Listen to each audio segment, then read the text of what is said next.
Kuliah terakhir ya. Kuliah terakhir kita mari berdoa. Allahumma rzuqna fahman nabiyyin wa hifdzal mursalin wa ilhama malaikatil muqarrabin bi rahmatika ya arhamar rahimin. Allahumma qina bil ilmi wa zayyinna bil hilmi wa akrimna bit taqwa wa jamilna bil afiyati bi rahmatika ya arhamar rahimin. Sirril Fatihah. A'udzu billahi minasyaitonir rajim. Bismillahirrahmanirrahim. Alhamdulillahirabbil alamin arrahmanir rahim maliki yaumiddin. Iyyaka na'budu wa iyyaka nasta'in ihdinas siratal mustaqim. Shiratal ladzina an'amta 'alaihim ghairil maghdubi 'alaihim waladdallin. Baik, kelompok 23 ya. Halo. Iya, Prof. Ya, 23, 24. Ya. Silakan dipresentasikan. Monggo. Baik. Assalamualaikum warahmatullahi wabarakatuh. Waalaikumsalam warahmatullahi wabarakatuh. Kepada yang terhormat Bapak Profesor Maragustan Siregar dan teman-teman, di sini saya akan mempresentasikan hasil makalah dari kelompok 23, yaitu tentang biografi Hasbi Asyidqi dan metode penafsiran tafsir Al-Fatihah. Baik, langsung saja.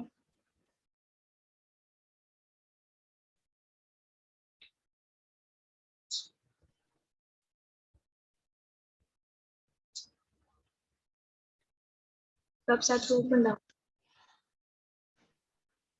Dari bab 1, dari latar belakang ya, Pak. Langsung aja kepada ya, pembahasan langsung. Bab 2 pembahasan. Biografi Hasbi Asyidqi. Tengku Muhammad Hasbi Asyidqi lahir pada tanggal 10 Maret 1964 di Lok Sumawi, Aceh Utara. Ayahnya adalah Muhammad Husain, seorang ulama dan mempunyai dayah atau semacam pesantren. Jika ditelusuri silsilah nasabnya, beliau merupakan keturunan ke-37 dari Abu Bakar Asy-Siddiq, sebab itulah di belakang namanya diletakkan Al-Siddiq. Gelar ini melekat padanya sejak 1925 atas saran gurunya dan bernama Syekh Muhammad bin Salim Al-Kalawi. Hasbi kecil telah hatam Al-Quran pada usia 7 tahun. Di masa itu pula ia belajar agama Islam di dayah milik ayahnya. Di sana ia mempelajari qiraah, tajwid, fikir, dan tafsir. Pada usia 8 tahun, ia mulai melakukan pengembaraan ilmu. Pertama, Hasbi belajar di dayah milik lembaga Al-Irsyad. Kemudian pada tahun 1912 sampai dengan 1921, Hasbi menghabiskan waktunya menuntut ilmu di beberapa dayah, seperti dayah Tengkucik Bangkabu, hingga ia menyelesaikannya di dayah Bang Manyak pada tahun 1921. Pada tahun 1924, ia mendirikan dayah sendiri di Pulau Bariugang. Pada tahun 1926, Hasbi bertolak ke Surabaya untuk belajar di Madrasah Al-Irsyad pada tingkat aliyah. Hasbi menyelesaikan pelajarannya selama lebih kurang 2 tahun dan dinyatakan lulus dengan baik. Tahun 1928. Pada tahun 1928, Hasbi kembali ke Aceh dan mendirikan madrasah yang diberi nama Madrasah Al-Irsyad di Lok Sumawe. Madrasah ini ditutup karena banyak pihak yang menganggapnya mengadopsi model pendidikan Belanda. Next. Pada tahun 1933, Hasbi pindah ke Kutaraja. Ia mulai aktif menjadi anggota Muhammadiyah, hingga akhirnya tahun 1938 diangkat menjadi ketua cabang Muhammadiyah Kutaraja. Pada tahun 1940, Hasbi juga mendirikan sekolah sendiri dengan nama Darul Irfan. Tahun 1941, ia mengajar dan membina Ma'had Iskandar Muda atau MIM di Lampaku. Hasbi juga mengajar di Lergang Muhammadiyah atau Darul Mu'allimin. Pada tahun 1943 sampai dengan 1946, ia menduduki jabatan Ketua Majelis Wilayah Muhammadiyah Provinsi Aceh. Pada tahun 1948, ia diminta Bupati Aceh Utara menjadi guru dan memimpin Sekolah Menengah Islam atau SMI. Pada tahun 1949, diadakan Kongres Muslimin Indonesia atau KMI di Yogyakarta. Dari sinilah oleh Abu Bakar Aceh, Hasbi diperkenalkan dengan Wahid Hashim yang menjabat Menteri Agama pada masa itu. Setahun setelah perkenalan tersebut, Menteri Agama memanggil Hasbi untuk menjadi dosen pada PTAIN yang akan didirikan. Sehingga pada 1951, Hasbi berangkat dan menetap di Yogyakarta. Ia menjadi pengajar pada PTAIN Yogyakarta. Kemudian Hasbi diangkat menjadi dekan Fakultas Syariah selama 12 tahun pada tahun 1960 sampai dengan 1972 dan diangkat sebagai guru besar dalam bidang ilmu hadis di IAIN Sunan Kalijaga, Yogyakarta. Pada waktu yang hampir bersamaan, rangkap menjadi dekan Fakultas Syariah di IAIN Ar-Raniri, Banda Aceh pada tahun 1962. Next, ke bawah.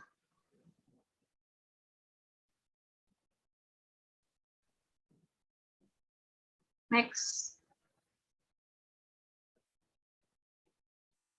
Langsung. Selama 2 tahun di Yogyakarta telah menjadi dekan Fakultas Syariah. Langsung ke pembahasan, Mbak. Langsung ke pembahasan.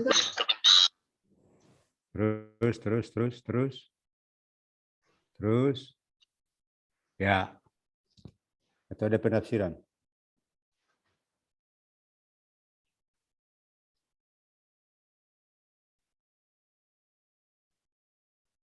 Metode penafsiran yang digunakan Hasbi Asyidqi. Hasbi Asyidqi mulai menulis tafsir ini sejak tahun 1952 sampai dengan 1961 di tengah kesibukannya dalam mengajar, memimpin fakultas, menjadi anggota konstituada, dan berbagai kegiatan lainnya. Naskah kitab tafsirnya ini langsung ia dekatkan dengan seorang pengetik dan menjadi naskah siap cetak. Untuk cetakan pertama diterbitkan pada tahun 1956 oleh CV Bulan Bintang Jakarta, kemudian cetakan kedua pada tahun 1965. Untuk terbit edisi kedua terakhir dicetak pada tahun 2000 setelah wafat Hasbi dan diedit oleh kedua putranya yaitu Nur Zaman dan Fuad Hasbi Asyidqi. Tafsir An-Nur karya Hasbi Asyidqi ditulis sejak tahun 1952 sampai dengan 1961. Cetakan pertama diterbitkan pada tahun 1956 oleh CV Bulan Bintang Jakarta. Cetakan kedua pada tahun 1965. Tafsir ini menggunakan ejaan lama dan terdiri dari 10 jilid. Rujukan kitab tafsir sebanyak 23 kitab, 6 kitab sirah nabawiyah, 4 kitab kamus, dan kitab-kitab lainnya ada 7 kitab.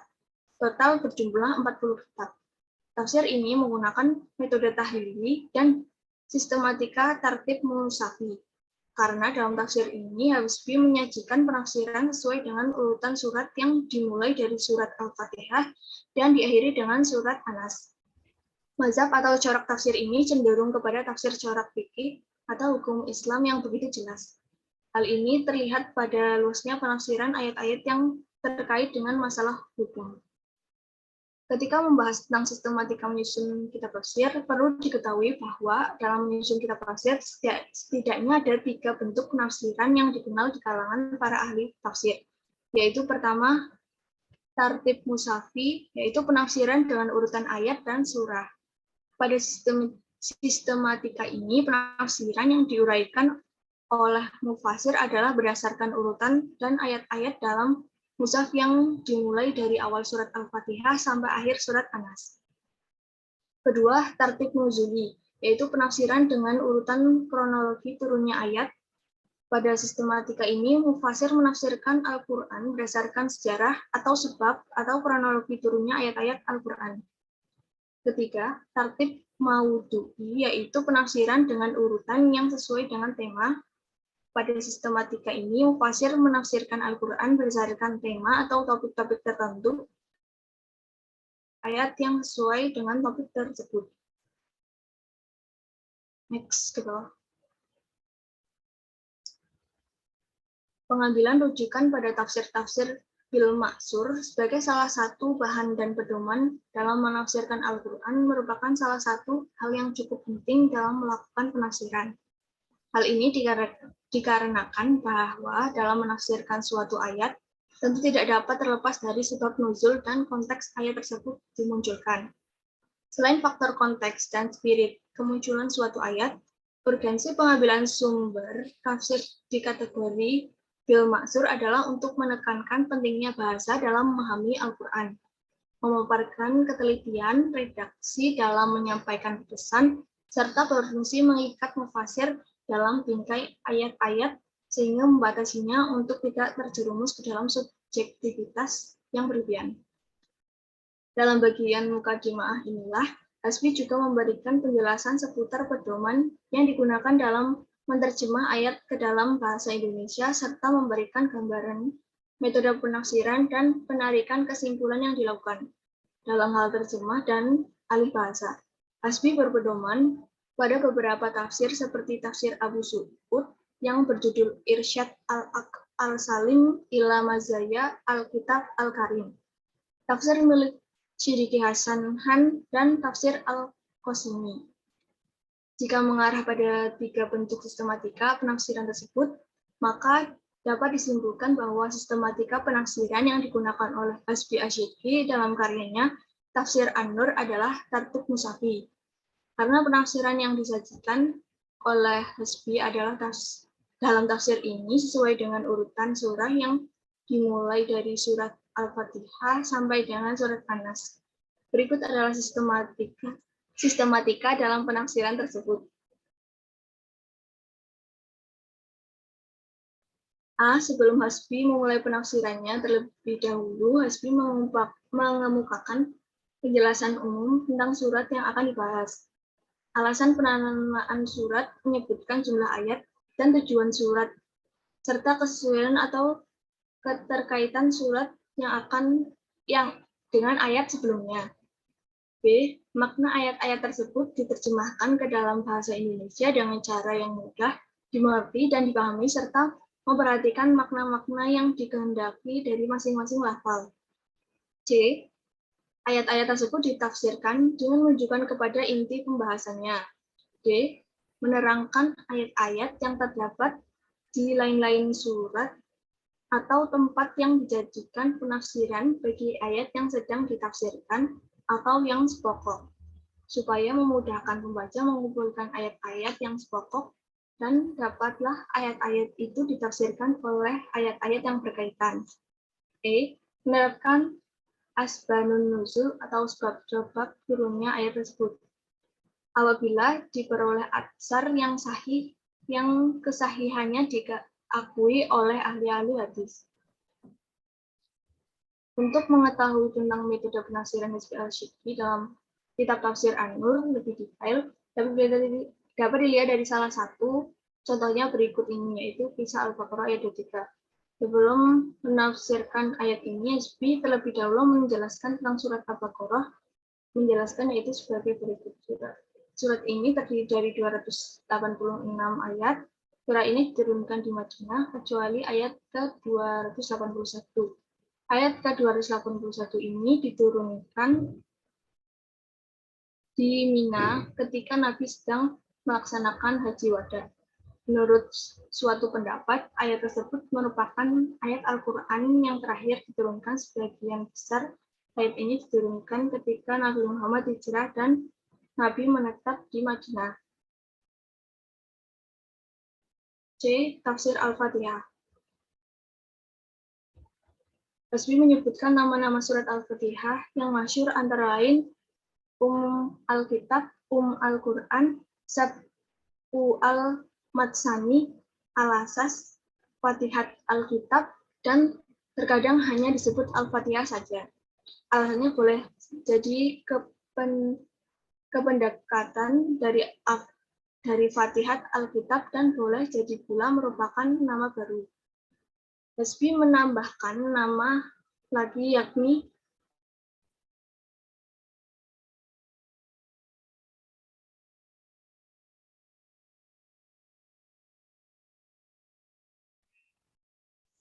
Ayo. Oh ya, sepertinya ada kendala Pak, jadi saya bacakan ya Pak. Ya. Saya ulang lagi, tafsir Al-Fatihah. Hasbi menyebutkan nama-nama surat Al-Fatihah yang masyhur antara lain Al-Kitab, Al-Quran, Sab'u Al-Masani, Al-Asas, Fatihat Al-Kitab, dan terkadang hanya disebut Al-Fatihah saja. Alasannya, boleh jadi kependekan dari Fatihat Al-Kitab dan boleh jadi pula merupakan nama baru. Hasbi menambahkan nama lagi yakni Al-Kanz atau perbendaharaan, Al-Wafiyah yang amat sempurna, Al-Kafiyah yang amat mencukupi, Alhamd pujian, Al-Syukru ucapan terima kasih, Al-Du'a seruan dan permohonan, Al-Salak sembahyang dan doa, Al-Syafiyah penyembuh, Al-Syifa penawar, dan ada beberapa nama lagi. Jika berbicara tentang tempat atau periode turunnya ayat Al-Quran, tidak akan bisa terlepas dari istilah Makkiyah dan Madaniyah. Begitu pula ketika membahas surah Al-Fatihah. Disimpulkan, tidaknya ada 3 pendapat. Pendapat yang pertama yaitu surat Al-Fatihah turun di Makkah, yang kedua, surat ini turun di Madinah, dan surat Al-Fatihah turun 2 kali di Makkah sekali dan di Madinah sekali.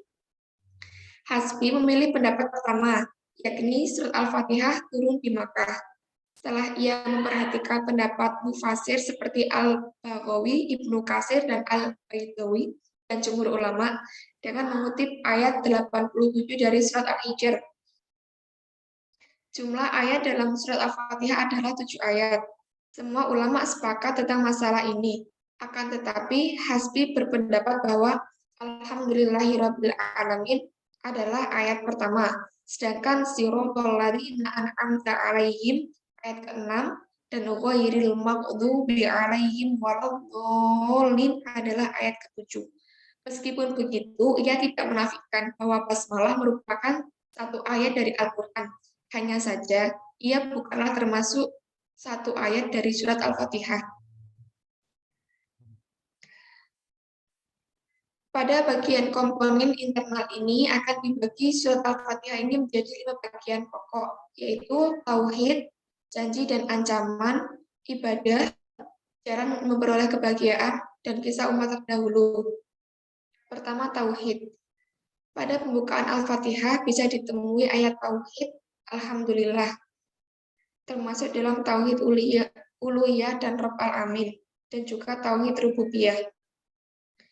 Hasbi menyebutkan semua pujian yang indah hanya kepunyaan Allah. Karena dialah yang mengendalikan, mendidik, dan memelihara alam semesta ini. Kedua, janji dan ancaman. Hasbi menyebutkan bahwa manusia akan menerima pembalasan terhadap amal yang dilakukannya. Dan balasan itu dapat diberikan baik ketika di dunia maupun di akhirat.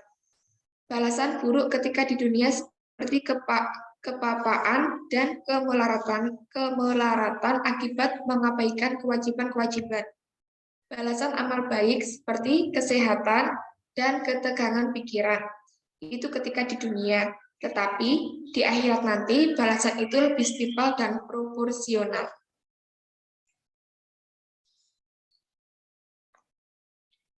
Ketiga, ibadah. Ibadah menurut Hasbi ialah tunduk yang terjadi karena jiwa merasa kebesaran yang diibadahi, lantaran mempercayai adanya kekuatan yang tidak mampu dijangkau oleh akal. Pada ayat kelima, seolah-olah memerintahkan agar menyembah hanya kepada Allah yang tunggal, tidak boleh menyembah selainnya. Ini diperoleh dari pengulangan dari ayat Iyaka yang mengandung pengkhususan mutlak untuk tidak boleh memadukan motivasi ibadah dengan apapun selain ibadah. Baik, cukup, Mbak. Cukup ya. Oke, Bro. Oke, langsung makalah kedua ditahan dulu. Hamka, silakan.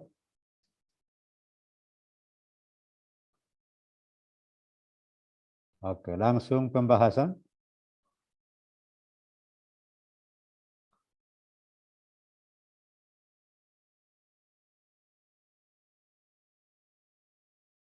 Ya, silakan.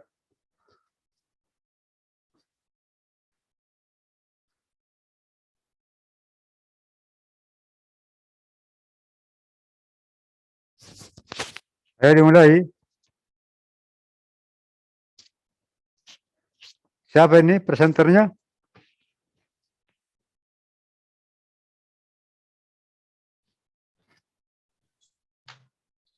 Assalamualaikum warahmatullahi wabarakatuh. Waalaikumsalam. Kami dari kelompok 24 yang beranggotakan saya, Devi Pratiwi, dan rekan saya, Ardia, akan mempresentasikan tentang biografi Hamka dan penafsiran tafsir Al-Fatihah. Bab 2 pembahasan A. Biografi Hamka. Haji Abdul Malik Karim atau Amrullah Haji Abdul Malik Karim Amrullah atau yang biasa dikenal dengan sebutan Buya Hamka lahir di Sungai Batang, Minanjau, Sumatera Barat pada hari Ahad tanggal 17 Februari 1908 Masehi atau 13 Muharram 1326 Hijriah dari kalangan keluarga yang taat agama.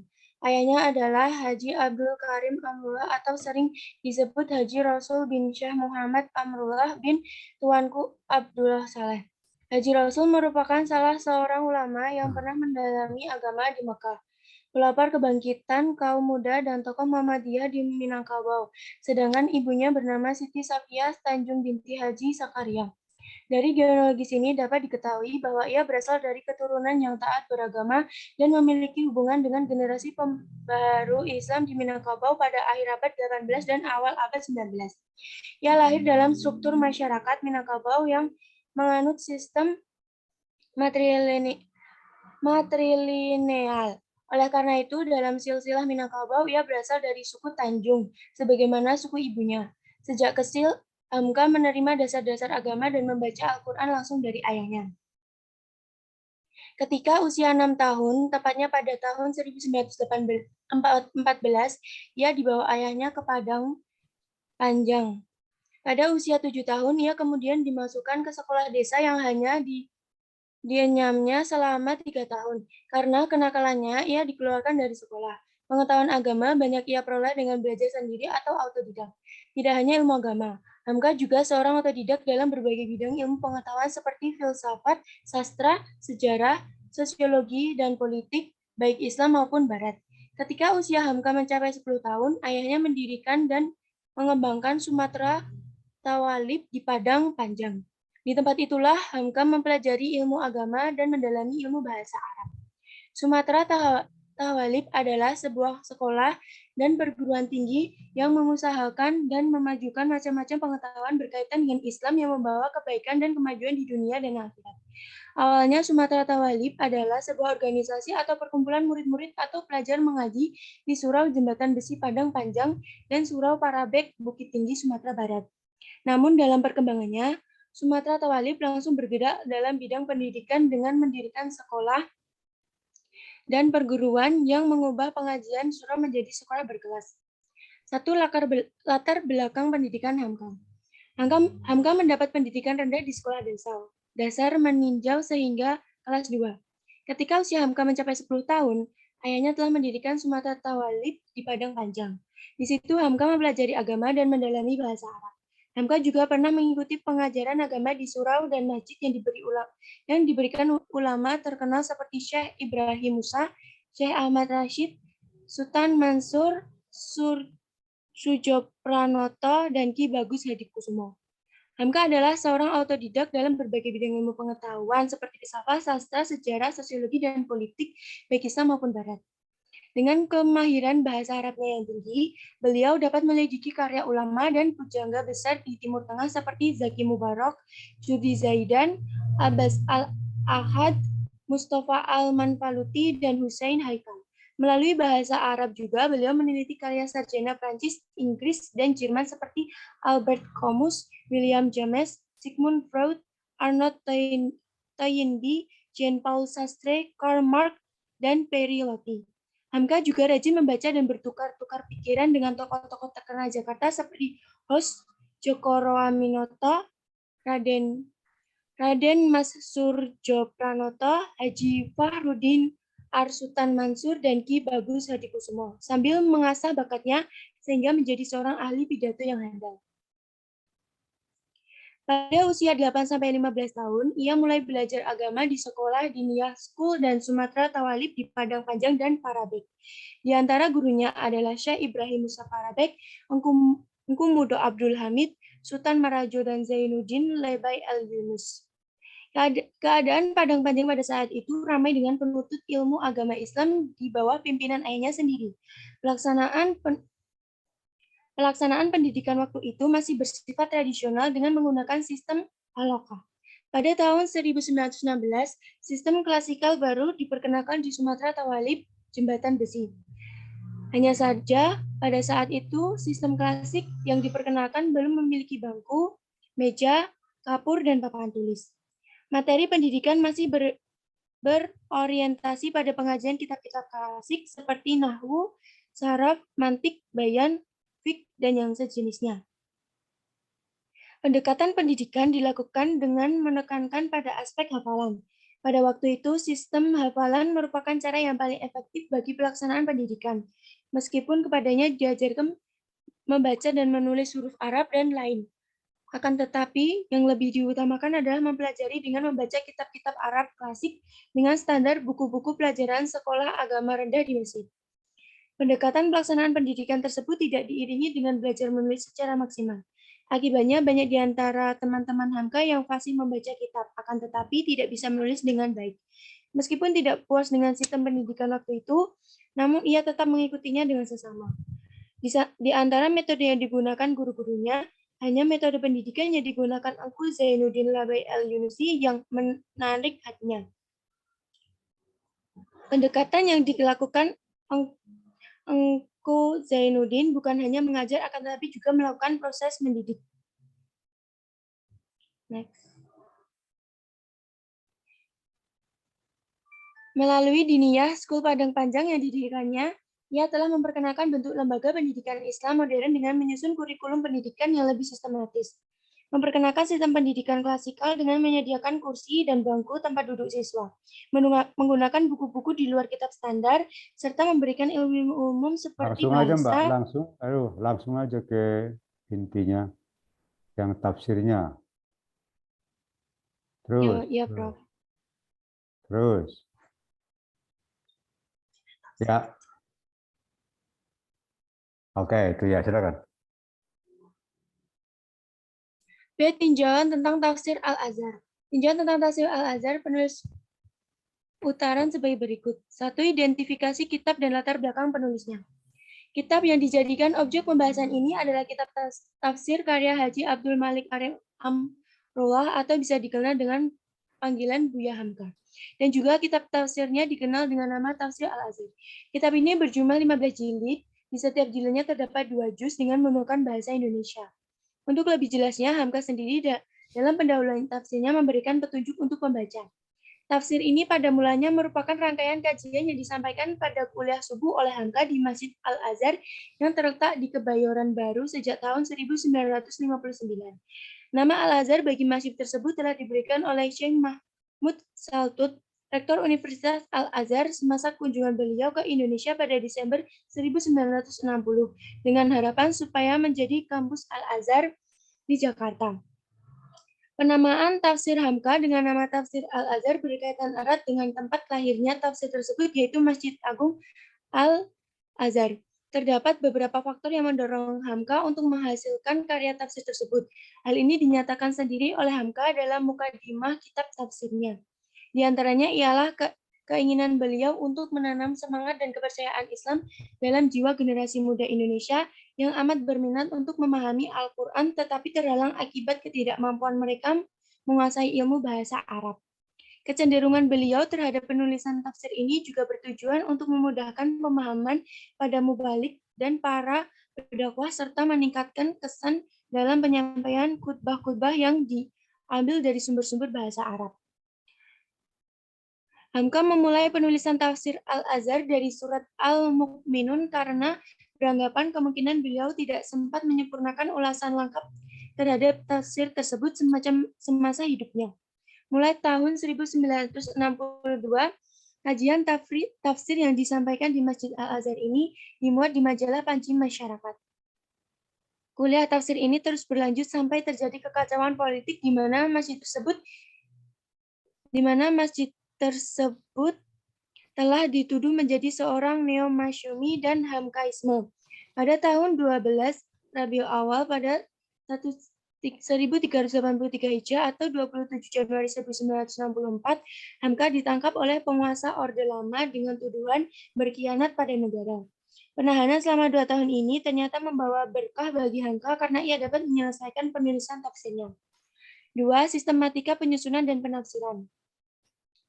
Buya Hamka dalam menyusun tafsir Al-Azhar, beliau menggunakan tartib Utsmani, yaitu menafsirkan ayat secara runtut berdasarkan penyusunan mushaf Utsmani. Keistimewaan yang didapat dari tafsir ini karena menguasai dengan pendahuluan yang berbicara banyak tentang ilmu-ilmu Al-Quran seperti definisi Al-Quran, Makkiyah dan Madaniyah, nuzul Al-Quran, pembukuan mushaf, ijab, dan lain-lain. Sebuah kemudahan yang didapatkan sebab Hamka menyusun tafsiran ayat demi ayat dengan cara pengelompokan pokok bahasan sebagaimana tafsir Sayyid Qutb dan atau Al-Muraghi. Bahkan terkadang beliau memberikan judul terhadap pokok pembahasan yang hendak ditafsirnya dalam kelompok ayat tersebut. Sedangkan sistematika penafsirannya dapat dilihat sebagai berikut. A. Menyajikan ayat awal pembahasan. Hamka dalam menafsirkan ayat, terlebih dahulu beliau menyajikan 1-5 ayat yang menurutnya ayat tersebut satu topik. B. Terjemahan dari ayat. Untuk memudahkan penafsiran terlebih dahulu, Hamka menerjemahkan ayat tersebut ke dalam bahasa Indonesia agar mudah dipahami oleh pembaca. C. Tidak menggunakan penafsiran kata. Hamka tidak memberikan pengertian kata dalam penafsirannya. Menurut hemat penulis dikarenakan pengertiannya tetap tercakup dalam terjemah. Dia memberikan uraian terperinci. Setelah menerjemahkan ayat secara global, Hamka memulai tafsirnya terhadap ayat tersebut dengan luas dan terkadang dikaitkan dengan kejadian pada zaman sekarang, sehingga pembaca dapat menjadikan Al-Quran sebagai pedoman sepanjang masa. 3. Sumber penafsiran. Sumber penafsiran dalam hal ini Buya Hamka dalam tafsirnya menggunakan tafsir bi Al-Royu. Beliau memberikan penjelasan secara ilmiah atau Al-Royu apalagi terkait masalah ayat-ayat kauniyah. Namun walaupun demikian, beliau juga tetap menggunakan tafsir bil al-masyhur sebagaimana yang beliau jelaskan sendiri dalam pendahuluan tafsirnya bahwa Al-Quran terbagi ke dalam 3 bagian besar, yaitu fikih, akidah, dan kisah, yang menjadikan keharusan atau bahkan wajib dalam hal fikih dan akidah untuk disoroti oleh sunnah tiap-tiap ayat yang ditafsirkan tersebut. Beliau juga berpandangan bahwa ayat yang sudah jelas, terang, dan nyata, maka merupakan pengecualian ketika sunnah bertentangan dengannya. 4. Metode penafsiran. Metode yang digunakan Hamka dalam tafsir Al-Azhar adalah dengan menggunakan metode tahlili, yaitu mengkaji ayat-ayat Al-Quran dari segala segi dan maknanya, menafsirkan ayat demi ayat, surat demi surat, sesuai dengan urutan mushaf Utsmani, menggunakan kosakata dari lafaznya, menjelaskan arti yang dikehendaki, sasaran yang dituju dengan ayat yakni unsur balaghah, i'jaz, dan keindahan susunan kalimat, menistabatkan hukum dari ayat tersebut, serta mengemukakan kaitan antara yang satu dengan yang lain, merujuk kepada asbabun nuzul, hadis Rasulullah SAW, riwayat dari sahabat dan tabi'in. 5. Corak penafsiran. Jika dilihat dari bermacam corak tafsir yang ada dan berkembang hingga kini, tafsir Al-Azhar dapat dimasukkan ke dalam corak tafsir adab ijtimai, sebagaimana tafsir Asy-Syarawi, yaitu menafsirkan ayat-ayat Al-Quran sesuai dengan kondisi sosial dan budaya masyarakat pada waktu itu agar petunjuk-petunjuk dari Al-Quran mudah dipahami dan diamalkan oleh semua golongan masyarakat. Corak tafsir budaya kemasyarakatan merupakan corak tafsir yang menerangkan petunjuk-petunjuk Al-Quran yang berhubungan langsung dengan kehidupan masyarakat. Tafsir dengan corak ini juga berisi pembahasan-pembahasan yang berusaha untuk mengatasi masalah-masalah atau penyakit-penyakit masyarakat berdasarkan nasihat dan petunjuk-petunjuk Al-Quran.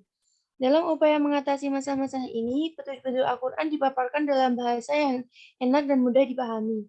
Corak tafsir budaya kemasyarakatan seperti terdapat dalam kitab tafsir Al-Azhar ini sebenarnya telah ada dimulai dan masa Muhammad Abdul pada tahun 1849 sampai 1905.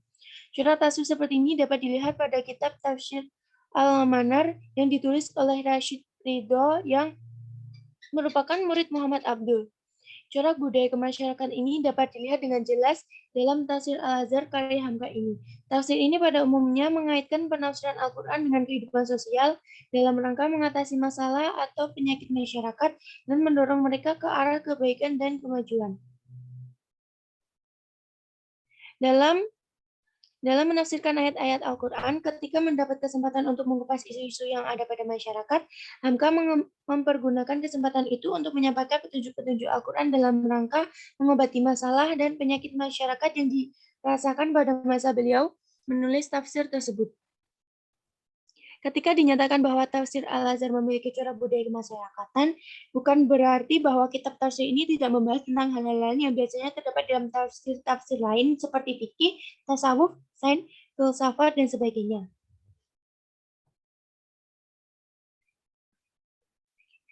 Dalam tafsir Al-Azhar, Hamka juga mengemukakan bahasan tentang fikih, akan tetapi lebih kepada menjelaskan makna ayat yang ditafsirkan.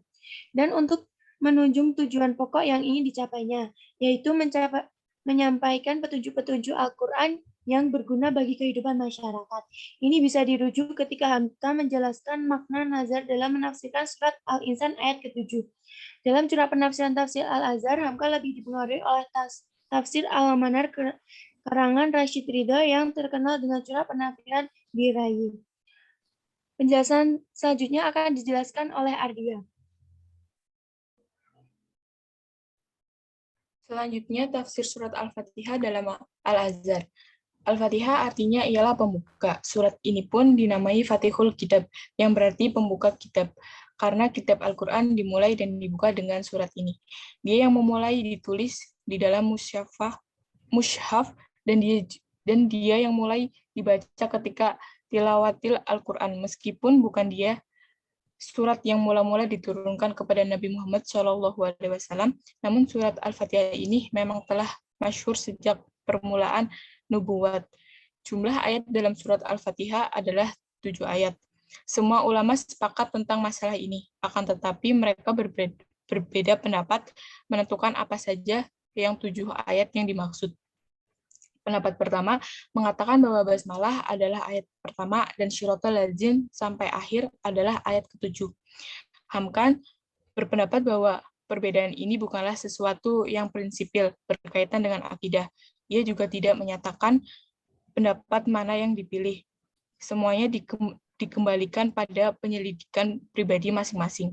Tetapi ia sendiri terlepas dari menguatkan salah satu pendapat, lebih memilih untuk mengatakan bahwa basmalah merupakan ayat pertama dari Al-Fatihah.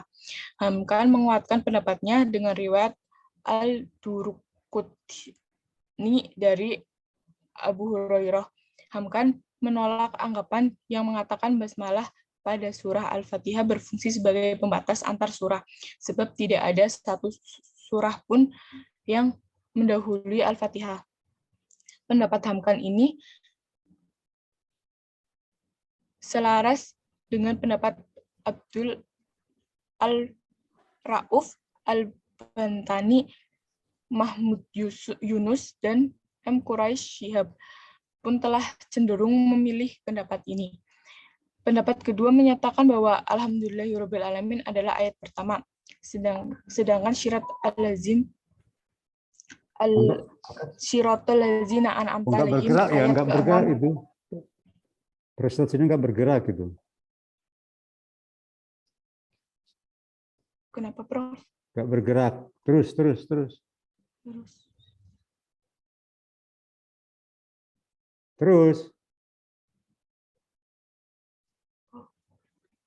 Bilang.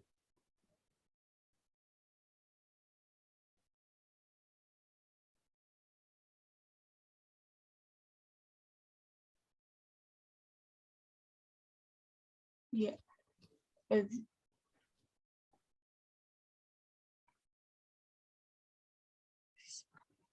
Sedangkan Syiratal ladzina an'amta alaihim ayat ke-6 ghairil maghdubi alaihim waladhdallin ayat ke-7. Pendapat inilah yang dipilih oleh Hasbi. Meskipun begitu, ia tidak menafikan bahwa Bismillah merupakan satu ayat dari Al-Quran. Hanya saja ia bukanlah termasuk satu ayat dari surah Al-Fatihah. Dalam masalah ini, pendapat Hasbi berbeda dengan musyafir Indonesia umumnya, karena ia beranggapan bahwa basmalah berkedudukan sebagai satu ayat Al-Quran yang berdiri sendiri mandiri, tanpa terikat dengan surat Al-Fatihah. Selanjutnya, dalam penafsiran Hamkan, dengan lebih rinci, yaitu sebagai berikut. Bismillahirrahmanirrahim, dengan nama Allah yang Maha Pemurah dan Maha Penyayang. Artinya, aku mulailah pekerjaanku ini menyiarkan wahyu Allah kepada insan di atas nama Allah itu sendiri yang telah memerintahkan aku menyampaikannya. Inilah contoh teladan yang diberikan kepada kita supaya memulai suatu pekerjaan penting dengan nama Allah, laksana yang terdapat bagi suatu kerajaan bila menurunkan suatu perintah menjadi kuatlah dia kalau dia disampaikan di atas nama penguasa tertinggi, raja atau kepala negara. Sehingga jelaslah kekuatan kata-kata itu yang bukan atas kehendak yang menyampaikan saja dan nampak bertanggung jawab. Nabi Muhammad SAW disuruh menyampaikan wahyu di atas nama Allah. Dia Rasul Allah itu tidaklah lebih dari manusia biasa, tetapi ucapan yang keluar dari mulutnya bukanlah semena-mena atas kehendaknya sendiri, tetapi Allah yang memerintahkan dari yang mempunyai nama itu, dia mengambil kekuatan. Ayat selanjutnya, Alhamdulillah, segala pujian untuk Allah. Artinya pujian, sanjungan. Di pangkalnya sekarang diletakkan al atau alif lam sehingga menjadi bacaan alhamdu. Al mencakup segala jenis dengan sebutan alhamdu. Beralihlah bahwa segala macam pujian sekalian apa jua pun macam pujian, bagi puji besar apapun puji kecil ataupun puji kecil, atau ucapan terima kasih karena jasa seseorang. Kepada siapapun kita memberikan pujian, namun pada hakikatnya tidaklah seorang juga yang hendak menerima pujian itu, melainkan Allah. Lelafi hanya semata-mata untuk Allah. Jadi dapatlah dilebih tegaskan lagi, alhamdulillah segala pujian hanya untuk Allah, tidak ada yang lain yang berhak mendapat pujian itu. Meskipun misalnya ada seseorang berjasa kepada kita, meskipun kita memujinya, namun hakikat puji hanya kepada Allah. Sebab orang itu tidak akan dapat berbuat apa-apa kalau tidak karena Allah, Tuhan yang Maha Pemurah dan Penyayang tadi. Kata puji, seseorang bersyukur, insinyur atau arsitek karena dia mendapat ilham mendirikan sebuah bangunan yang besar dan indah. Tetapi kalau kita pikirkan lebih mendalam, dari mana kita mendapat ilham perencanaan itu kalau bukan dari Tuhan. Oleh sebab itu, kalau kita sendiri dipuji-puji orang, janganlah lupa bahwa yang mempunyai puji itu ialah Allah, bukan kita.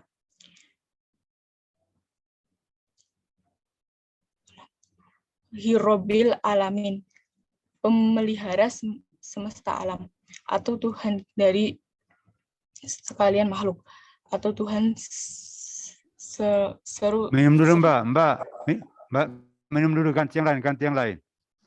Udah macet itu, kecapean itu. Ganti teman yang lain.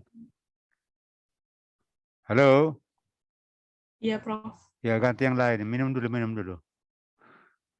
Kecapean itu nampaknya enggak. Ada enggak temannya? Ada tidak temannya? Hanya 2 orang, Prof. Ya, satu lagi membaca, satu lagi.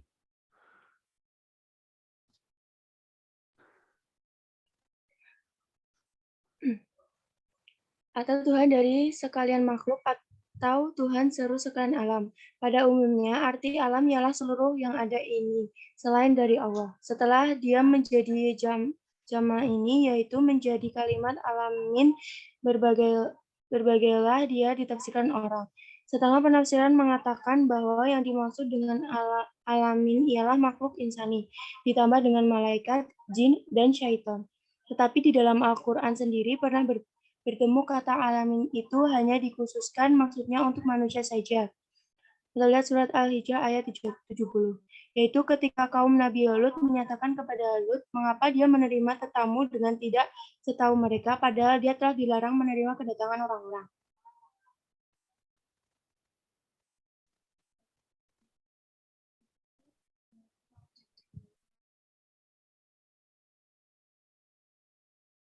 Lanjut.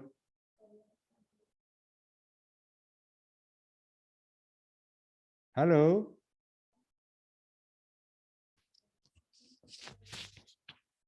Halo. Sinyal apa ya? Baik, makalah ketiga kalau gitu, nggak bisa kalau makalah dua. Ya, di stop screen. Ya, makalah ketiga silakan. Makalah kedua macet-macet itu. Ya, silakan. Assalamualaikum warahmatullahi wabarakatuh. Kami dari kelompok 25 ingin mempresentasikan tentang biografi Muhammad Ali Asyabuni dan metode penafsiran tafsir Al-Fatihah dengan beranggota saya Indra Rifyani dan Kristianti. Langsung pembahasan. Ya. Pembahasan. Biografi Muhammad Ali Ashabuni. Adapun nama lengkap dari beliau adalah Muhammad Ali bin Jamil Ashabuni. Alope adalah kota kelahirannya. Ashabuni, Mbak. Ashabuni, Pak. Ashabuni, baca Ashabuni. Ashabuni. Alope adalah kota kelahirannya. Alope sendiri terletak di negara Suriah. Ali Ashabuni lahir pada tahun 1938 Masehi. Sejak kecil, Ashabuni telah hidup dan besar dalam keluarga yang sudah mengutamakan ilmu dan pelajaran. Bahkan ayahnya, Syekh Jamil merupakan salah satu ulama senior di Alope. Beberapa sumber menyatakan bahwa ayahnya adalah seorang pertama yang membimbingnya baik di pendidikan dasar dan formal, terutama mengenai bahasa Arab, ilmu waris, dan ilmu agama. Ashabuni sejak kanak-kanak sudah memperlihatkan bakat dan kecerdasannya dalam menyerap berbagai ilmu agama. Hal ini terbukti dengan hasilnya ia menghafal seluruh juz dalam Al-Quran di usia yang masih belia. Sembari menimpa ilmu kepada sang ayah, Ashabuni juga pernah berguru kepada sejumlah ulama terkemuka di Alope. Adapun beberapa ulama pernah menjadi guru Ashabuni adalah Syekh Muhammad Najib Sirajuddin, Syekh Muhammad Al-Sama, Syekh Muhammad Syahid Al-Idlibi, Syekh Muhammad Ragib Al-Tabka, dan Syekh Muhammad Najib Kahayata. Selain itu, untuk menambah pengetahuan, ia juga kerap mengikuti kajian-kajian para ulama lainnya yang biasa diselenggarakan di berbagai masjid. Setelah rampung menyelesaikan studinya pada tahap sekolah dasar, Ashabuni melanjutkan pendidikan formalnya ke sekolah negeri, yaitu Madrasah Al-Tijariyah, namun hanya bertahan selama 1 tahun. Setelah itu kembali melanjutkan sekolahnya ke Kasrawiyah yang berada di Alope juga. Sekolah ini merupakan sekolah khusus di bidang hukum syariah. Tidak hanya menjadi tenaga pengajar di kalangan dunia kampus, beliau juga kerap membuka dan menjadi dai dalam kuliah untuk masyarakat lainnya di Masjid Haram dan juga di salah satu masjid di kota Jeddah, Kegiatan ini berlangsung selama sekitar 8 tahun. Setiap materi yang disampaikan dalam kuliah umum selalu direkamnya dalam kaset. Bahkan tidak sedikit dari hasil rekaman tersebut yang kemudian ditayangkan dalam program khusus di televisi. Proses rekaman yang berisi kuliah-kuliah umum Syai Ali Ashabuni ini berhasil diselesaikan pada tahun 1998. Penafsiran Surah Al-Fatihah. Surah Al-Fatihah merupakan satu-satunya surah yang dibahas secara utuh oleh Muhammad Ali Ashabuni dalam kitab Ahkamnya. Sehingga bagian ini menjadi topik pertama yang beliau tuliskan dan jabarkan dengan menulik pendapat-pendapat ulama tafsir klasik sebelum beliau. Topik ini diberi nama dengan nama surahnya, yaitu Surah Al-Fatihah. Berbeda dengan topik-topik lainnya yang pada umumnya diberi nama dengan tema utama yang ditemukan dari tunjukan ayat-ayat yang ditafsirkan. Dalam topik ini, Ashabuni mengawali sehingga memaparkan secara lengkap surah Al-Fatihah, dimulai dari gambaran umum seputar surah Al-Fatihah, membahas keutamaan surah Al-Fatihah sendiri dan keutamaan surah yang lainnya dalam Al-Quran, menafsirkan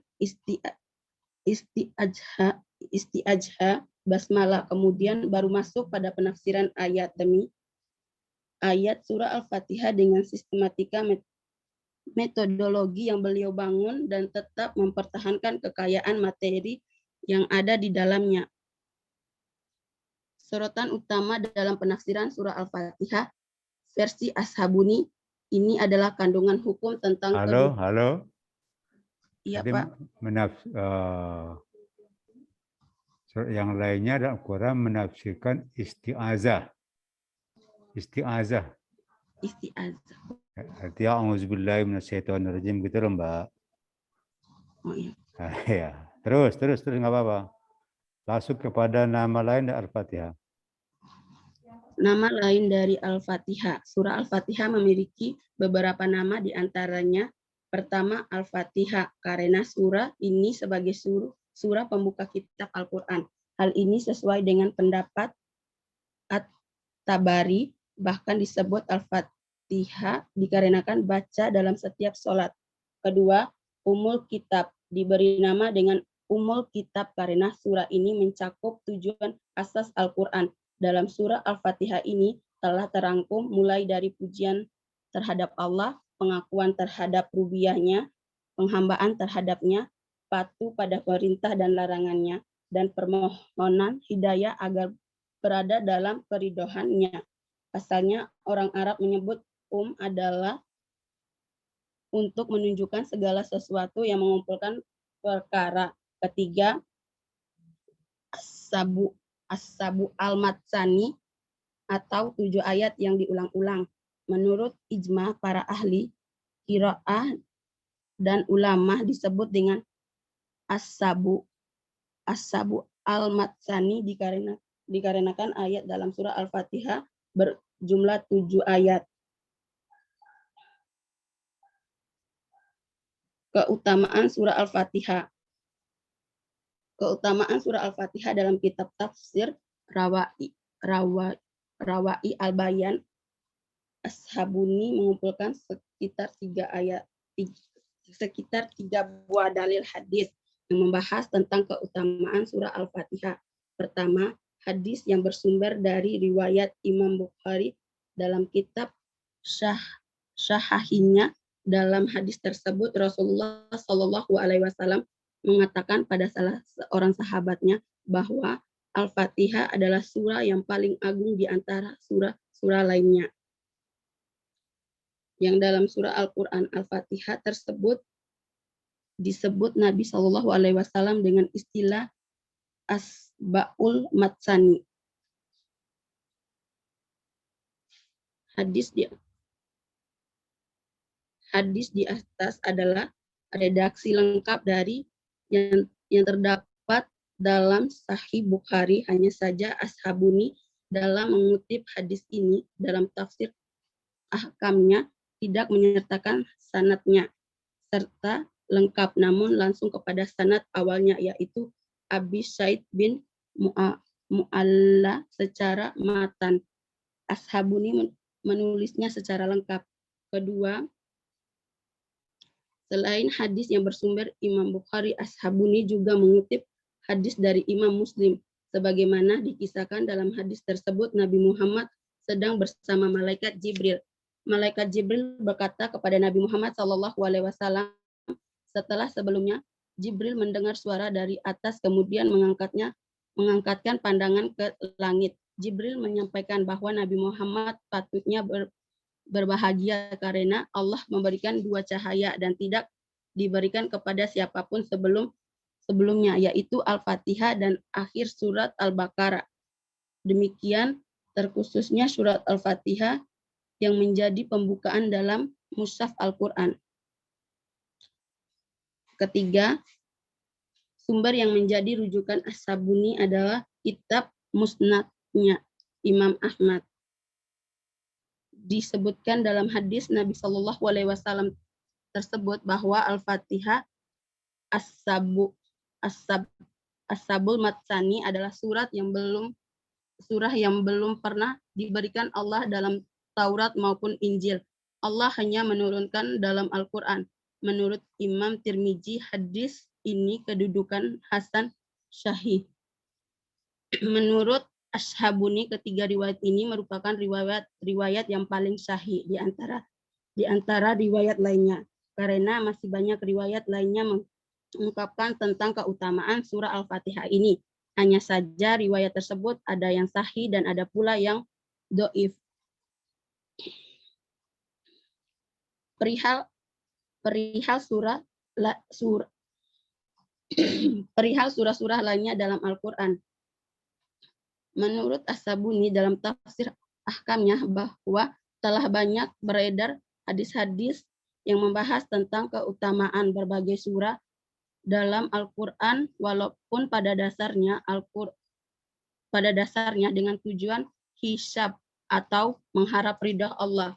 Namun As-Sabuni menulis pendapat Imam Al-Qurtubi yang mengatakan bahwa hadis-hadis palsu yang membahas soal keutamaan surah-surah Al-Quran tidaklah tepat dilakukan. Dalam nukilan Ashabuni ini terlihat bahwa Ashabuni sepakat dengan Imam Tolong dipastikan As-Sabuni coba. As-Sabuni coba. Ashabuni. As-Sabuni coba. Ashabuni. As-Sabuni coba. As-Sabuni. Coba. Lagi. Tafsir Isti'azah.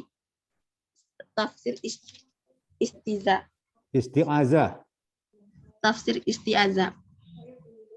Ta'awud atau isti'azah artinya meminta perlindungan kepada Allah dari segala jenis godaan setan. Dalam lisan Al-Rabi tercantum Lisanul Arabi. lisan Al-Rabi tercantum kata Al-Rabi. Tercantum kata azabihi aujan wal ihjan yang berarti berlindung kepadanya dan menjadikan penjaga. Sementara kata as-syaitan berasal dari kata syaitanah yang berarti jauh, namun yang dimaksud makna syaitan adalah menentang dan durhaka. Menurut Al-Qurtubi disebut setan karena ia jauh dari kebenaran. Oleh karena itu, setiap yang menentang dan durhaka baik dari bangsa jin ataupun manusia, bahkan dari hewan sekalipun disebut setan. Adapun arti dari kata ar-razim yaitu marjum. Kata ini berwazan fa'il, bermakna maf'ul, berarti terbunuh, terlaknat, terusir, atau terumpat. Tafsir kata basmalah. Berikut makna bismillah per kata. Bismi adalah kata berbentuk isim, tercetak atau terderivasi dari kata asmu yang memiliki berarti tinggi dan luhur.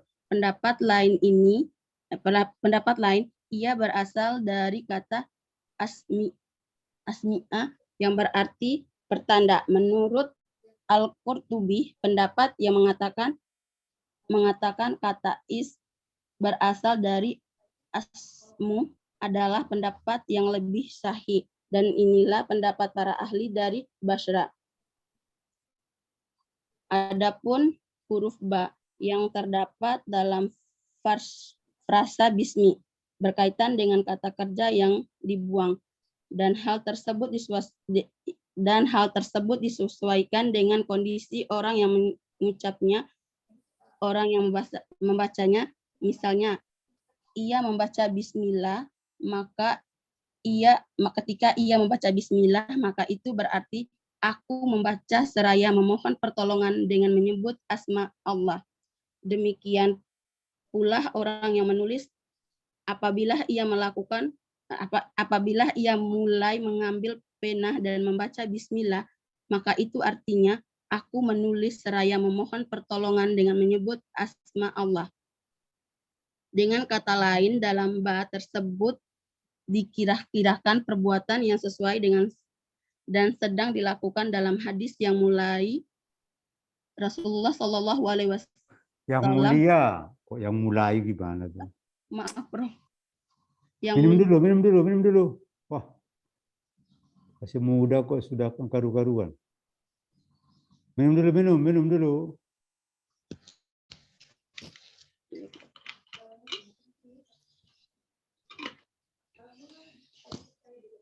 Dalam hadis yang mulia, Rasulullah Shallallahu Alaihi Wasallam bersabda, segala sesuatu yang mempunyai tujuan baik tetapi tidak diawali dengan bismillah, maka ia terputus atau berkahnya.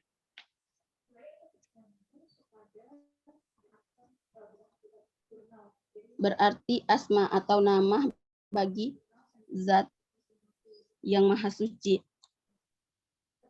Maksud zat di sini adalah zat Allah Subhanahu wa Ta'ala yang eksistensinya harus diterima secara logis dan keberadaannya tidak disaingi atau disekutuhi oleh sesuatu apapun. Ibnu Katsir mengulas kata Allah adalah alam atau nama bagi Tuhan yang maha suci dan luhur. Ada juga yang mengatakan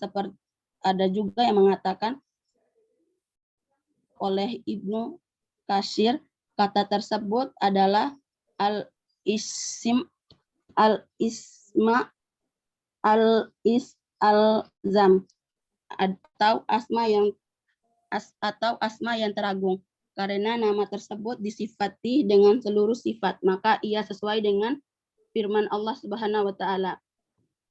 Dialah Allah yang tiada Tuhan selain Dia, Raja yang maha suci, yang maha sejahtera, yang mengaruniakan keamanan, yang maha memelihara, yang maha perkasa, yang maha kuasa, yang memiliki segala keagungan.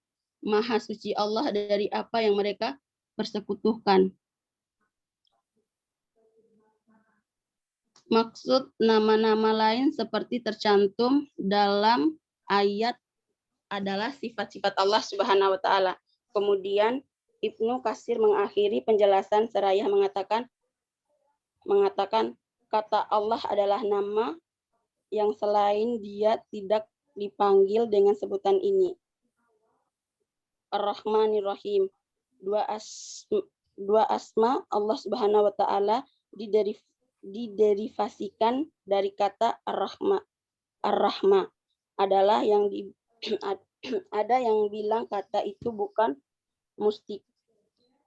mustaq atau tidak diderivasikan karena dua asma ini hanya untuk Allah Subhanahu wa Ta'ala. Makna dua kata ini akan dibahas lebih detail dalam surah Al-Fatihah.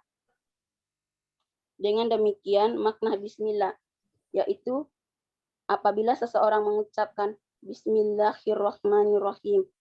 Itu berarti orang itu berikrar atau memulai seraya menyebut asma Allah sebelum segala sesuatu dalam segala urusanku dan memohon pertolongan kepadanya karena dialah yang maha kuasa atas segala sesuatu. Surah Al-Fatihah artinya dengan menyebut nama Allah yang maha pemurah lagi maha penyayang. 2. Segala puji bagi Allah Tuhan semesta alam. 3. Maha pemurah lagi maha penyayang yang menguasai di hari pembalasan. Hanya Engkaulah yang kami sembah dan hanya kepada Engkaulah kami meminta pertolongan. Tunjukilah kami jalan yang lurus, yaitu jalan orang-orang yang telah Engkau beri nikmat kepada mereka, bukan jalan mereka yang dimurkai dan bukan pula jalan mereka yang sesat. Tafsir perkata. Kata alhamdu adalah pujian atas keindahan yang diutarakan dengan sikap pengagungan dan sukacita. Menurut Al-Qurtubi, kata alhamdu adalah ungkapan Arab, berarti pujian yang sempurna. Sementara alif dan lam berfungsi untuk mencakup seluruh jenis. Maksudnya, Allah Subhanahu wa Ta'ala berhak atas segala pujian secara mutlak. Kata alhamdu antonim ajam yang berarti celah atau aib, dan kata ini lebih umum daripada asyur. Pasalnya orang bersyukur karena mendapatkan nikmat berdasarkan dengan alhamdu yang berarti ungkapan pujian dengan lisan, sementara syukur bisa dengan lisan, perbuatan dan hati. Kata Arab dalam semantik Arab adalah masdar atau kata asal yang berarti at-tarbiyah, yaitu memperbaiki urusan orang lain dan menjaganya. Kata Al-Harawi, orang yang tugasnya memperbaiki sesuatu, menyempurnakannya, maka dikatakan kepadanya qad rabahu atau ia benar-benar memperbaikinya. Karenanya pula orang-orang Yahudi yang taat disebut Ar-Rabbaniyun karena upaya mereka menegakkan isi kitab-kitab mereka. Kesimpulannya, kata Arab adalah mustaq atau tercetak dari kata at-tarbiyah yang dalam konteks ayat ini berarti Allah Subhanahu wa Ta'ala adalah pengatur urusan makhluknya dan sekaligus yang mendidik mereka. Sementara itu, kata Arab sendiri mempunyai beberapa makna, antara lain penguasa atau pemilik, orang yang memperbaiki yang disembah, dan orang yang memperbaiki yang disembah dan yang ditaati. Adalah bentuk jamak dari... Apa itu, Mbak? Nggak bisa dibaca itu, apa itu?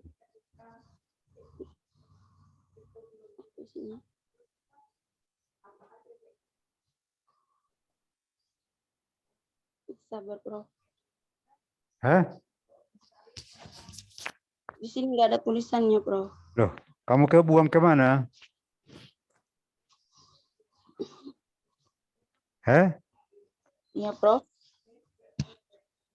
Apa itu kok ini nggak bisa dibaca itu?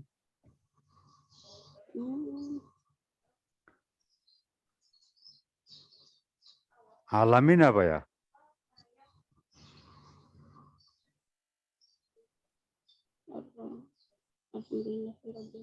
Iya, Prof. Ya. Lanjut. Alamin adalah bentuk jamak dari kata alam. Kata alam sendiri adalah isim jenis atau kata benda yang tidak dikhususkan pada satu individu dari jenis tersebut, yang tidak ada bentuk mufradnya atau tunggalnya, seperti kata Arab yang berarti jumlah antara 3, 7 atau 10 dan al-an'am yang berarti manusia. Menurut Ibnu Al-Jauzi,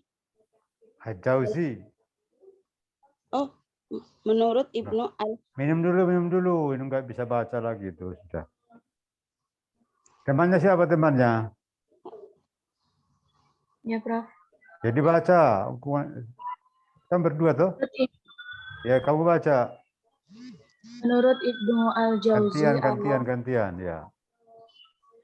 Menurut Ibnu Al-Jauzi, alam adalah nama bagi makhluk dari awal hingga akhir. Menurut Adapun Az-Zawzi, alam adalah nama. Itu loh pembacanya. Menurut Ibnu Al-Jauzi, alam adalah nama bagi makhluk dari awal hingga akhir. Adapun menurut para filosof, masih menurut Ibnu Al-Jauzi, alam benda yang terdapat di alam semesta yang muncul di tata surya antara langit dan bumi. Mengenai derivasinya, para linguis berbeda pendapat. Ada yang mengatakan mustaq dari alim.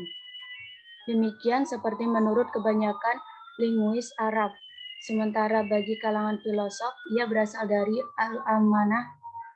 al-alamah. Maksudnya, bagi menurut para linguis maupun para filosof, semua yang terdapat di alam ini menunjukkan keberadaan Allah. Menurut Ibnu Abbas, Robiul Alamin berarti Tuhannya manusia, jin, dan malaikat. Dua kata yang menjadi sifat Allah Subhanahu wa taala, keduanya terderivasi dari kata ar-Rahmah. Bedanya ar-Rahmah berarti sang pemberi nikmat-nikmat yang bersifat agung dan global. Sementara ar-Rahim berarti sang pemberi nikmat-nikmat yang detail spesifik.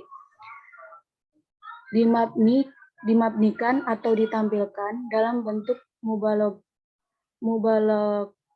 mubalagah atau hiperbola, yang berarti zat mempunyai kasih yang tiada bandingnya. Pasalnya wazan atau pola fa'alan dalam penggunaan bahasa Arab memiliki arti hiperbola. Menurut Al-Kitabi Ar-Rahman berarti Tuhan yang rahmatnya menyeluruh dan meliputi seluruh makhluk dalam pembagian rezeki untuk mereka. Segala urusan mereka yang dalam hal ini antara mukmin dan kafir sama-sama menerimanya. Sementara Ar-Rahim hanya khusus bagi kaum mukmin. Dalam hal ini dicontohkan penggunaan dalam Quran surah Al-Ahzab surah ke-33 ayat 43.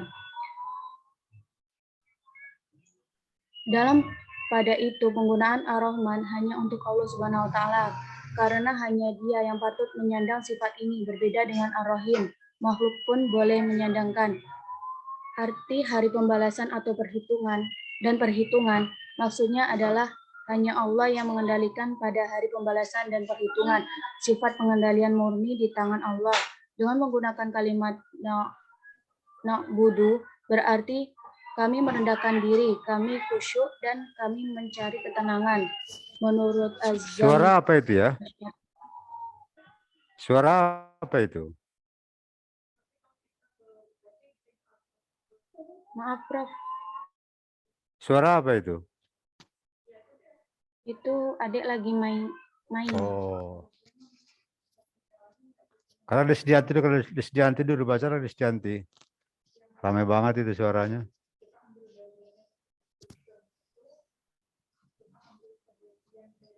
Artinya dari pembalasan dan perhitungan. Maksudnya adalah hanya Allah yang mengendalikan pada hari pembalasan dan perhitungan. Sifat pengendalian murni di tangan Allah. Dengan menggunakan kalimat na'budu berarti kami merendahkan diri, kami khusyuk, dan kami mencari ketenangan. Menurut Az-Zamakhsyari, kata ini hanya digunakan untuk menunjukkan ketundukan yang sebenarnya kepada Allah. Maknanya adalah hanya kepadamu kami meminta tolong untuk taat dan beribadah kepadamu secara kepadamu karena tak ada yang kuasa menolong kami kecuali Engkau. Kata ini merupakan bentuk fiil yang berarti memohon hidayah, yaitu petunjuk. Maknanya adalah tunjukkanlah kami ke jalan yang lurus, tuntunlah kami kepadanya, dan perlihatkan kami jalan menuju hidayahmu, dan menyampaikan kepada kemesraan dan kedekatan kepadamu. Term ini berarti kehidupan yang mudah dan nyaman. Menurut Ibnu Abbas, mereka yang diberikan nikmat dalam ayat ini adalah para nabi, orang-orang yang benar keimanannya, para syuhada, dan orang saleh. Yang dimaksud adalah orang-orang Yahudi, Ahdahlin dalam ungkapan Arab berarti kehilangan perilaku yang benar dan terjauhkan dari jalan yang lurus. Term ini menurut Ibnu Al-Anbari adalah isim fi'il, yaitu kata denda, yang maknanya kata kerja. Tujuannya adalah ungkapan untuk menyatakan doa, yang berarti kabulkanlah doa kami ya Rob. Namun kata ini tidak termaktub dalam mushaf sesuai kesepakatan jumhur ulama. Makna global Al-Fatihah. Pujian dan rasa syukur hanya untuk Allah, Tuhan seluruh alam, bukan Tuhan sesembahan yang lain. Ungkapan syukur itu bukan lain karena nikmat yang Dia berikan kepada hamba-Nya, mulai menciptakan, memberi rezeki dan kesehatan badan. Bahkan Dia pula yang memberikan petunjuk untuk kebahagiaan manusia dunia dan akhirat. Dialah yang maha mendatangkan manfaat bagi alam manusia, binatang dan tumbuhan. Andai kalau bukan matahari, tentu tak ada kehidupan dan tak ada pula kematian. Makanan yang menjadi sumber kekuatan manusia, air yang menjadi sumber kehidupan bagi tumbuhan dan hewan. Surah Al-Fatihah dalam kitab Jilal Al-Quran karya Syahid Qutb. Berikut ulasan Syahid Qutb tentang surah Al-Fatihah dalam tafsirnya. Jilal Al-Quran, setiap muslim mengulang-ulang surat pendek yang berjumlah 7 ayat minimal sebanyak 17 kali sehari semalam. Jumlah tersebut bahkan dapat berlipat ganda apabila seseorang melakukan sholat sunnah. Bahkan jumlah tersebut masih bisa bertambah apabila seseorang memang sengaja membacanya di luar sholat fardu dan sunnah. Pasalnya tidak sah sholat seseorang tanpa baca surat ini. Dalam surat ini termuat akidah Islamiyah, konsepsi dan segenap rasa dan arahan Islam secara garis besar berupa nilai yang terangkum dalam 3 komponen penting tauhid, yaitu asma wa sifat, rububiyah dan uluhiyat. Tegasnya surat ini memang memuat sisi hikmah sehingga ia dipilih sebagai surah yang diulang-ulang pada setiap rakaat. Adapun alasan atau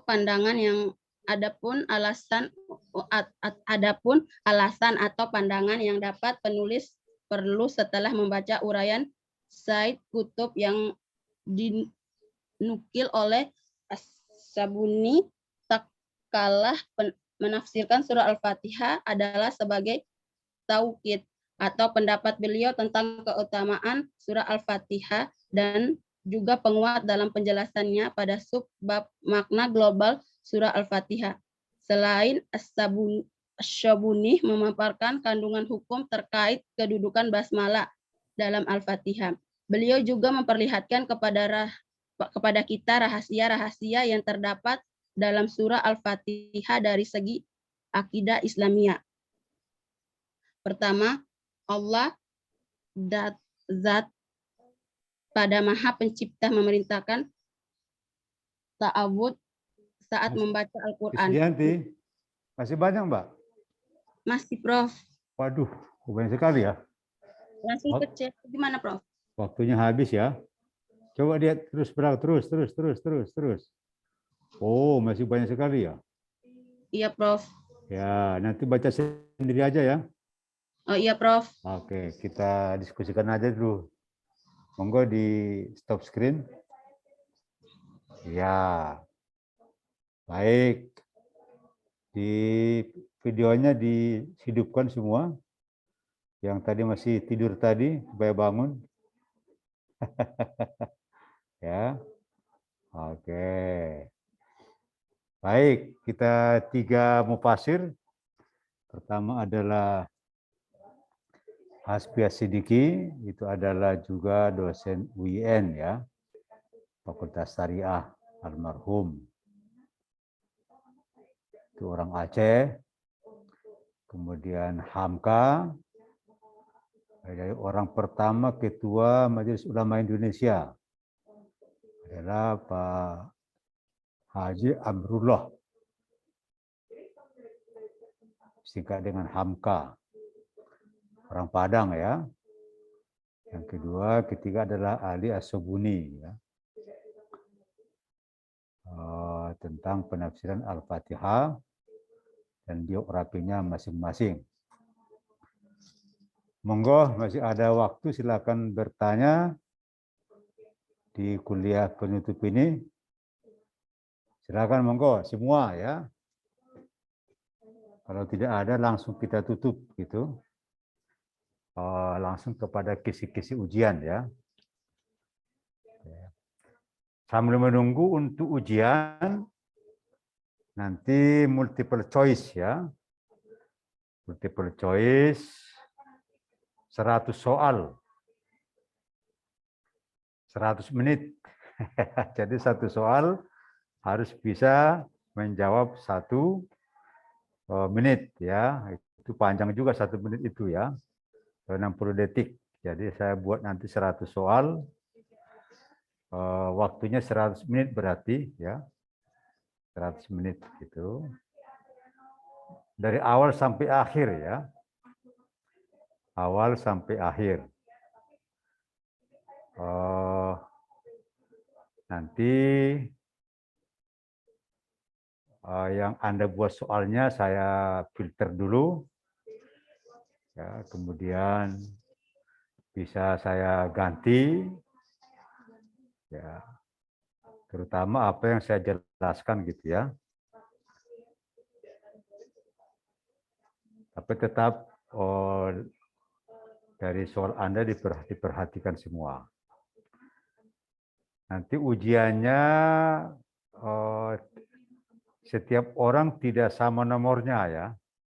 Jadi nggak bisa ini pakai sistem, pakai apa namanya? Ya nanti saya minta tolong sama mahasiswa yang lain untuk membuat sistem itu. Saya nggak bisa masalah ya. Ya, yang tahu dosen-dosen muda nanti saya. Sehingga Anda tidak bisa kerjasama, walaupun tetap bisa ya, bisa saja nanti satu berkelompok, satu ruangan bisa saja ya. Saya nggak tahu ya. Yang jelas tidak sama antara satu dengan yang lain, tapi tetap 100 soal, insya Allah ya. Kemudian 1 soal berarti nilainya 1. Nah, sehingga kalau Anda bisa 100 soal berarti nilainya 100 ya. Ya. Itu ya. Itu kisi-kisinya. Ya, jadi selama 28 kali pertemuan itu ya. Semua makalah itu insya Allah keluar semua. Walaupun 1 soal gitu ya. Oke, itu mungkin ada pertanyaan kepada soal ujian. Ini yang Pak SKS ya? Iya. Iya, Bro. Ya, makanya kan kalau nilainya C kan kasihan juga toh. Ya. Makanya kan yang 4 SKS ya. Agak fatal itu nanti. Oke. Kalau mid semesternya sudah bagus. Di atas 90 semua. Tinggal UAS-nya yang perlu. Monggo silakan ada pertanyaan sebelum kita akhiri. Ada 3 tokoh yang sangat fenomenal Jadi Hamka itu menulis tafsirnya di penjara ya. Tadi kalau nggak di penjara mungkin nggak jadi tafsirnya itu ya. Nah, itu ada hikmahnya. Jadi kalau hal yang negatif, lalu kita respon dengan positif, jadilah dia menjadi positif. Itu Hamka ya. Jadi kalau orang bisa dipenjarakan ingin keluar terus kerjanya toh, menyogok gitu kan. Kalau dia tidak menikmati di penjara dengan melahirkan karya besarnya yang sangat monumental dengan karya Al-Azharnya ya, dengan pendekatan tasawuf modern ya oleh Hamka. Saya udah pernah ke makamnya waktu pas saya kunjungan ke Padang, menyempatkan diri ziarah ke makam Hamka ya. Saya biasanya begitu waktu dulu pejabat, setiap ke daerah mesti saya sempatkan ziarah kepada orang-orang hebat gitu ya. Orang-orang hebat. Kalau ke Sulawesi ke Hasanuddin ya. Kemana lagi, ke wali siapa lagi gitu. Menyempatkan diri untuk ziarah. Pas ke Bukit Tinggi, ziarah ke Hamka ya. Ke Kudus biasanya ke Sunan Kudus ya. itu hobi saya itu ya. Ya, mengunjungi orang-orang yang telah mati. Orang-orang hebat gitu ya. Pas saya ke India itu adalah mengunjungi yang makamnya siapa itu yang sangat mendirikan Islam di India itu. Saya ada fotonya, masih saya punya itu. Oke, silakan dulu, ada yang bertanya, silakan dulu. Baik, halaman 1, halaman 2, silakan. Ini banyak yang hilang ini, hanya nama saja. Ini hilang, nggak ada orangnya ini ya. Banyak sekali yang halaman 2 ini yang hilang ini. Bapak, saya izin bertanya. Oke, silakan. Siapa ini? Bu Viva, Oh iya, silakan. terkait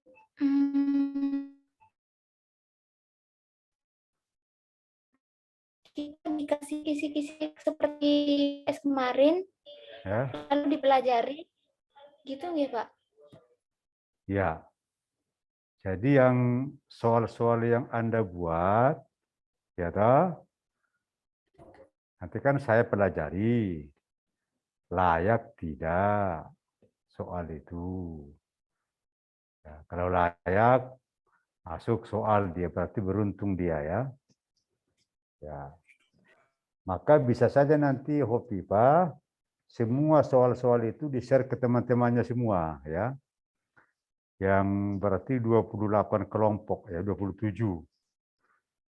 Supaya mempelajari sendiri gitu ya. Boleh ya. Bebas. Saling mengirim antara Anda bebas, tapi itu kisi-kisinya itu.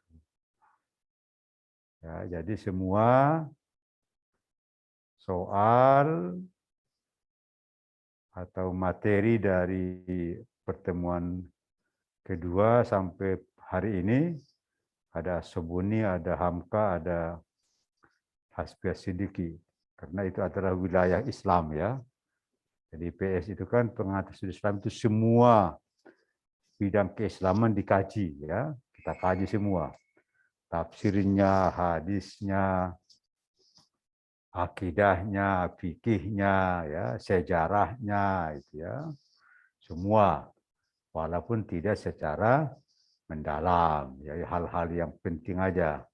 Tapi Anda sudah kenal, ya, ada tafsir bil maksur sudah kenal, walaupun tadi membaca As-Sabaul Masani kok wangil banget ya, nggak apa-apa, karena ada pendidikan kimia ya, dimaklumi.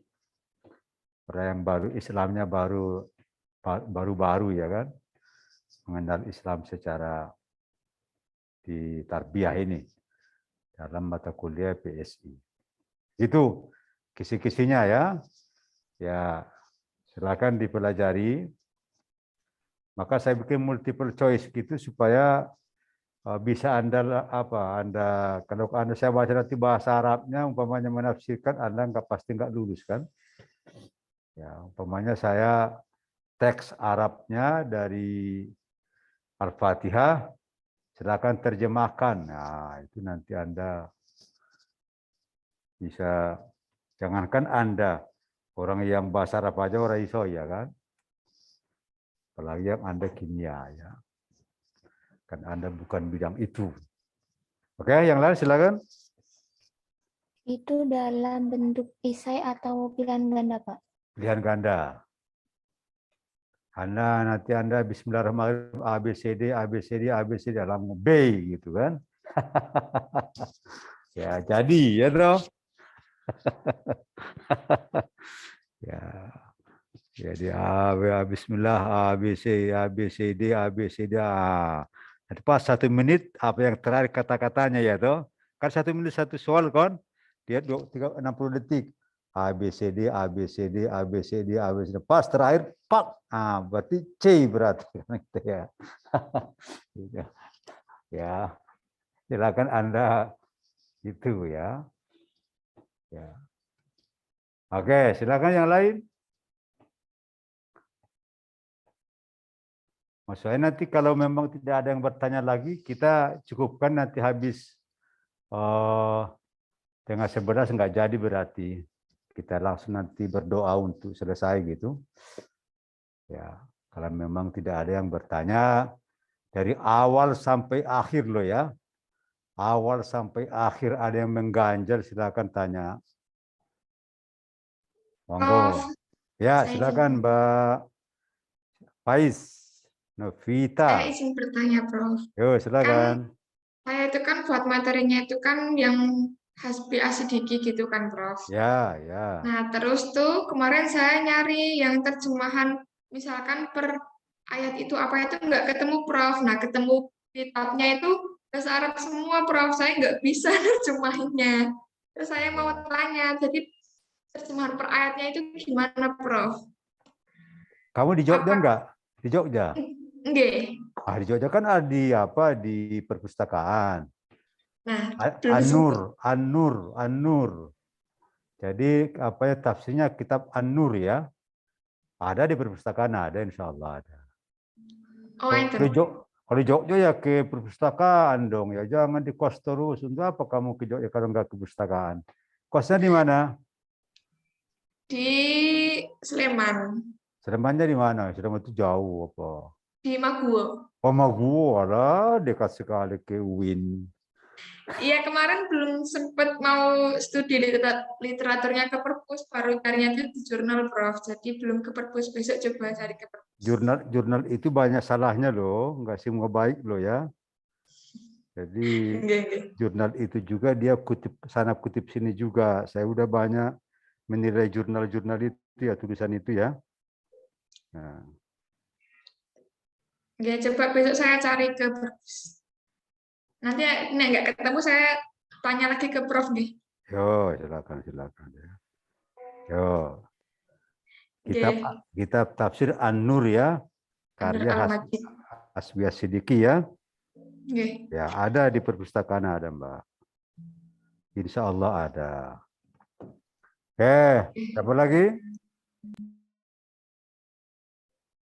Soalnya sudah dikirim belum, Faiz? Soalnya belum dikirim, Prof. Kan belum dikaji lagi, nanti dikaji lagi. Oh ya, ditunggu. Oh iya, terus itu, Prof. Nah. Kan pas pas literasi itu kan, Prof, yang tafsir Hasbi itu menemukan itu, Prof. Kalau Hasbi itu yang berpendapat masalah menutup aurat mengenai jilbab. Nah, itu beliau itu menurut Hasbi yang dimaksudkan dengan berjilbab adalah berpakaian secara benar dan sopan yang dapat menjaga dan menjauhkan diri dari bahaya meskipun di tempat lain. Nah, itu tuh kayak misal diambil tuh kayak nggak harus menutup kepala gitu loh, Prof. Nah, itu tuh ngambilnya tuh katanya tuh Karena melihat keadaan pada zaman dahulu, itu karena banyak profesi yang sebagai petani gitu, Prof. Terus kalau misalkan dikaitkan dengan keadaan sekarang, itu gimana, Prof? Ya, jadi mayoritas ulama perempuan itu menutup aurat semuanya kecuali wajah dan telapak tangan. Itu aja. Jadi tidak usah dibawa kepada konteks budaya. Kalau budayanya salah gimana? Ya, jadi jangan dibuka-buka, ya dong. Ya, itu memang hasbi itu memang apa? Juga ada penafsirannya bahwa eh, dia kalau bukan dari tanah airnya, dari tempat lahirnya itu musafir. Maka selama di Jogja dia selalu kosor jamak sholat dia, nggak pernah Jumatan itu. Karena dia musafir katanya. Memang dia agak aneh pendapatnya. Ya. Jadi untuk membuka aurat bagi perempuan itu hanya boleh wajah dan telapak tangan. Yang lain tidak boleh. Kalau masalah bagaimana jilbabnya itu model lah. Silakan konteks budaya ya. Apakah mau runcing seperti Faiz ini kan runcing gitu ya. Atau tidak runcing seperti siapa ini? Mana ini yang kok semua runcing semua ini? Gak ada yang terbaru ya. Sebentar, saya lihat dulu. Ya, ada yang tidak kelihatan ini. Ya, ada yang banyak model sini. Siapa itu? Anaknya Gus Dur siapa itu? Siapa, Faiz? Anaknya Gus Dur itu loh, itu kan tidak pakai runcing ya. Dilepas gitu ya. Ada juga yang macam-macam model lah, itu model. Tapi pada prinsipnya adalah tidak membuka aurat, yang boleh wajah dan telapak tangan. Itu aja prinsipnya, Mbak. Kemudian juga tadi pendapatnya kan agak aneh. Bismillah itu adalah bagian tersendiri ya. Jadi kalau ulama lain kan hanya dua.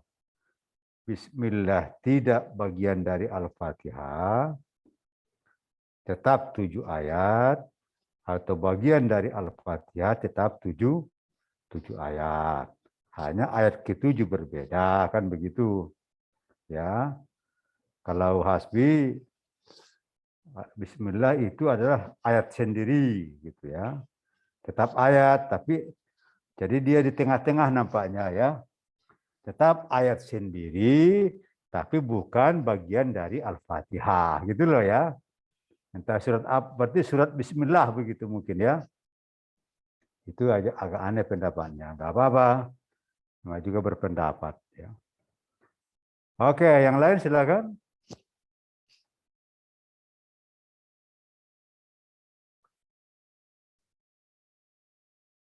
Baik soal maupun apa ini kuliah terakhir ya. Yang lain sudah nutup semua, kita sudah. Oke. Baik kalau tidak ada, mana yang laki-laki ini? Laki-lakinya enggak ada. Si Hendrawan ada ini. Zaki ada ya. Fasa. Laki-lakinya 3 ya. Sudah, oke. Oke. Oke. Oke, siap. Siap. Yuk. Saya ke sana kalau gitu. Saya tutup kuliahnya ini. Yo. Katanya tengah 10 kok. Waduh udah cepat ya.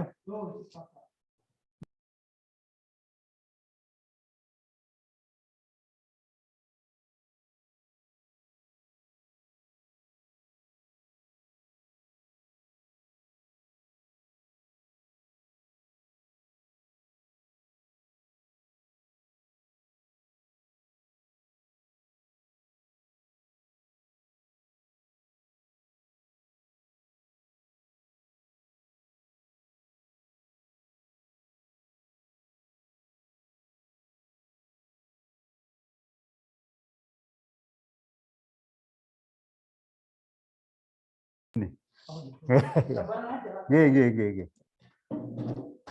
Baik kepada semua, karena ini ujian terakhir, kuliah terakhir. Kalau nggak ada yang bertanya, saya kira sudah cukup ya. Atau ada pertanyaan lagi? Karena ada tamu dari UIN Imam Bonjol Padang, Senat ya.